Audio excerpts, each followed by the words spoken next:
है, हमारी कहीं सुनवाई नहीं हो रही। आखिर पुरुष जाए तो जाए कहाँ? ना कोई हेल्पलाइन नंबर है, ना कोई पुरुष आयोग सरकार द्वारा बना है। इंसाफ मिलेगा, बेटी बचाओ बेटी पढ़ाओ, लेकिन बेटा मरने नहीं देंगे। मेरा ऐसा मानना है कि अतुल का जो बलिदान है वो खाली नहीं जाएगा। इसने एक जंग छेड़ दी है और अब इंसाफ पुरुषों को भी मिलेगा। हमारे साथ हैं बरखा तिरहान, जो पुरुषों के आवाज़ को बुलंद करती रही हैं, एनजीओ चलाती हैं, और ये दिल्ली से चलकर अतुल सुभाष के घर पहुंची हैं उनके माता पिता और भाई के साथ दर्द बांटने के लिए।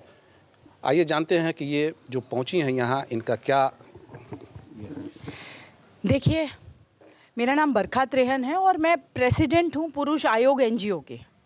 मेरा पहुंचना तो बहुत पहले होना चाहिए था, लेकिन कुछ परिवार में कुछ और भी इश्यूज़ थे, इसलिए मैं आज थोड़ा लेट हो गई आने में। मेरा इस परिवार के साथ वही नाता है जो कि मेरा लाखों पुरुषों के साथ उन परिवारों से नाता है जो बेचारे दम तोड़ देते हैं इस सिस्टम से तंग आकर के। इस सिस्टम से इतना फेलियर मिलता है उनको, वो इतना सोचते हैं कि हमारा अस्तित्व ही ख़त्म हो गया है, हमारी कहीं सुनवाई नहीं हो रही। आखिर पुरुष जाए तो जाए कहाँ? ना कोई हेल्पलाइन नंबर है, ना कोई पुरुष आयोग सरकार द्वारा बना है, ना कोई मंत्रीगण, ना कोई एमपी साहब, ना यहाँ तक कि जब इलेक्शन होता है तो घर घर में वोट मांगने आते हैं। मैंने बहुत बार वीडियोस बना के उन लोगों को समझाया है कि जब तुम्हारे घर में कोई वोट मांगने आए तो बताना कि अगर मेरे बेटे के साथ ये गलत होगा तब तुम मेरे साथ खड़े हो। कभी भी कोई भी पुख्ता जवाब नहीं मिला आज तक। और एनसीआरबी डेटा कहता है कि हस्बैंड सुसाइड 3 टाइम्स मोर है। वो 2 साल पुराना डेटा है, अभी तो 4 गुना होने वाली है। लेकिन हम सब चुप बैठे हैं, हम सब डीप स्लम्बर में हैं। मतलब कानून मंत्री सारे मंत्रियों को ये अवगत करा दिया मिल मिल करके, उनको ग्राउंड रियलिटी प्रधानमंत्री जी तक को बताई है। मैंने प्रधानमंत्री जी को कहा कि मोहे बेटा ना दीजो। अगर बेटे की फिक्र नहीं है तो मोहे बेटा ना दीजो। क्यों? अगर तुमको सिर्फ लग रहा है, आपको सिर्फ लग रहा है कि बेटी बचाओ बेटी पढ़ाओ ही करते रहें, और इस तरीके से अतुल भाई जैसे लोग, जैसे बच्चे, इस देश के बेटे हम खो दे। ये देश की धरोहर है। अतुल कोई पहला बेटा नहीं है, लाखों मरते रहे और आगे भी मरते रहेंगे, लेकिन कम से कम अतुल ने इस पूरे देश में एक जागृति कर दी है। एक जागृति मेंस राइट्स को लेके, जो कि मैं हमेशा कहती हूँ मर्द को भी दर्द होता है। Men's rights are human rights. जब हम ह्यूमन राइट्स की इतनी बातें करते हैं तो पुरुषों को कैसे भूल जाते हैं? इस देश में कीड़े मकोड़ों की बात होती है, महिलाओं की बात होती है, बच्चों की बात होती है, पेड़ पौधों की बातें होती हैं, उनके लिए भी संरक्षण करने के लिए कानून है, मंत्रालय है, सब कुछ है। यहाँ तक कि कुत्तों की भी हम बहुत बातें करते हैं, लेकिन हम पुरुषों को कैसे भूल जाते हैं? मरने 2 सालों को ये सुनने को मिलता है, मैं जहाँ भी जाऊँ 23 पेज का, 40 पेज का, 70 पेज का डेथ डिक्लेरेशन पुरुष छोड़ के जाता है। लेकिन हमारे न्यायालय नहीं सुन रहे, कुछ पुलिस स्टेशन में अब कहाँ पे कोई सुनवाई नहीं है। सबके रिफॉर्म्स की बातें हो गई, हज़ारों लाखों बार कर डाली कि रिफॉर्म्स करिए। यहाँ तक कि पार्लियामेंट के सामने धरना किया था। सेशन अंदर चल रहा था कि वीडियो अंदर जाएगी तब शायद जाग जाए। ये सब जो सो रहे हैं पार्लियामेंट के सामने डिटेन कर दिया, 8 घंटे ग्रिलिंग करी जाके पार्लियामेंट थाने में। हाँ, पार्लियामेंट के थाने में मेरी ग्रिलिंग करी 8 घंटे। तुम पार्लियामेंट उड़ाने आई हो? मैंने कहा सर उड़ाना होगा तो हज़ारों बार अंदर जाग चुकी हो, अंदर जाके उड़ाती ना, बाहर कैसे उड़ाऊंगी? मैं तो सिर्फ और सिर्फ मांग कर रही हूँ, और मेरी 2 ही मांगे हैं सरकार से कि जेंडर न्यूट्रल लॉज हो इस देश में, समान कानून हो, और एक पुरुषों के लिए भी एक मंत्रालय का गठन हो, पुरुष आयोग का गठन सरकार के द्वारा हो। इतनी छोटी सी मांग।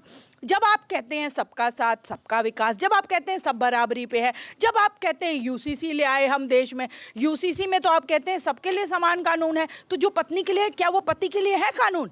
आज अगर पति के लिए वो कानून होता तो बेचारा अतुल हमारे साथ होता। अभी तो मुझे भय है कि अतुल के बेटे को मार काट के कहीं फेंक ना दें ये लोग। ये इतने दरिंदे हैं जिन्होंने अतुल को मरने के लिए मजबूर कर दिया। आज भाई को, लड़की के भाई को, निकिता सिंघानिया के भाई को बेल भी मिल गई, ताऊ को बेल भी मिल गई। तो आप ये देखिए किस स्तर पे ये जुडिशरी किस स्तर पे चल रही है, ना तो बदलाव की बातें करते हैं, ना तो समान कानून की बातें करते हैं। जुडिशरी बहुत बायस्ड है, एंटीमैन है, करप्ट जुडिशरी है, जो कि पुरुषों की कभी सुनवाई नहीं देती है। अक्सर महिलाओं को बच्चे दिए जाते हैं। क्या पिता एक स्पर्म डोनर है, एटीएम मशीन है? क्या पिता को हक नहीं है अपने बच्चे को संस्कार देने का? क्या दादा दादी को हक नहीं है अपने बच्चे को संस्कार देने का? क्या दादा दादी को नहीं हक है अपने पोते के साथ रहने का? तो इसलिए शेयर्ड पेरेंटिंग जैसी बातें मैं अक्सर करती हूँ, क्योंकि माता पिता का डाइवोर्स होता है, बच्चे का डाइवोर्स नहीं होता। बच्चे को हमेशा इस तरीके से पालना पोसना चाहिए कि दादा दादी का भी प्यार मिले, नाना नानी का भी मिले, माँ का भी मिले, पिता का भी मिले, अगर आपसी अनबन है। लेकिन इस तरीके से, जैसे सुमंचा सेठ ने गोवा में अपने बेटे को काट दिया, अभी हाल की ही खबर है, पिछले साल ही हुआ था, उसने अपने बेटे को काट करके ब्रीफ केस में भर दिया, क्योंकि कोर्ट ने ये कह दिया था कि पिता से मिल सकता है बच्चा। अब पिता इतना खुश था कि मेरे को बच्चे को मिलने को मिलेगा, उसने काट ही दिया। दूसरा केस बताती हूँ, कोर्ट से ऑर्डर है पिता के पास, वो फूला नहीं समा रहा। दादा दादी इतने खुश हैं, बुआ इतनी खुश हैं कि मिलने जाएंगे बच्चे को। लड़की रातों रात बच्चे को कनाडा लेके भाग गई, पूरा परिवार टूट गया और आज तक नहीं मिल पाया बच्चे से। आपको क्या लग रहा है कि अतुल सुभाष ने जो देश में एक तरह से कहे जंग छेड़ दी है, बिल्कुल, तो क्या आगे आने वाले पुरुषों को जो है न्याय मिलेगा? मेरा ऐसा मानना है कि अतुल का जो बलिदान है वो खाली नहीं जाएगा।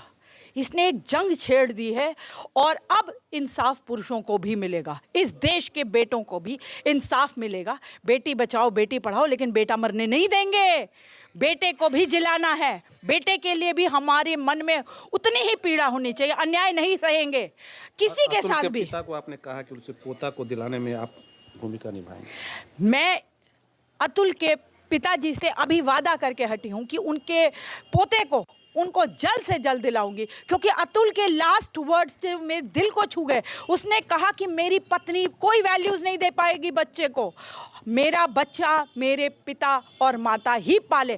तो इसलिए दादा दादी को जल्द से जल्द ये नहीं अंकल जी रोइए मत आप, मैं ये वादा करके जा रही हूँ आप लोगों से कि इस पोते को तो मैं दिलवा के रहूँगी, मैं मर जाऊँ मिट जाऊँ, लेकिन ये पोता जल्द से जल्द मिलेगा। और ऐसे कई पोते हैं जिनको उनके दादा दादी के पहुँच पहुँचाना है, ये भी बहुत ज़रूरी है। इंसाफ अतुल को ज़रूर मिलेगा।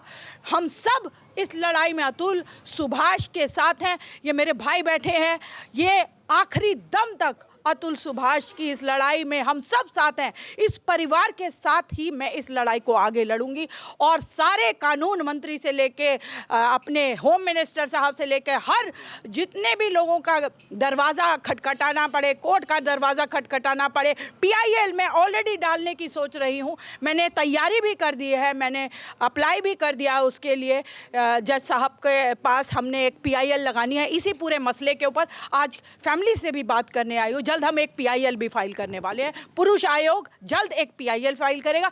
एक मेरी PIL ऑलरेडी सुप्रीम कोर्ट में चल रही है, वो मैरिटल रेप को लेकर चल रही है, जिसे मैं अपोज कर रही हूँ। सुप्रीम कोर्ट में जल्द उसकी भी डिस्कशन होने वाली है। तो आपने देखा कि बरखा तिरहान का कहना है कि पुरुष को न्याय मिले। अतुल सुभाष के जो पिता हैं उनको पोता दिलाने के लिए ये अंतिम क्षण तक लड़ाई लड़ेंगी और एक PIL भी दर्ज करेंगी ताकि पुरुषों को न्याय मिल पाए।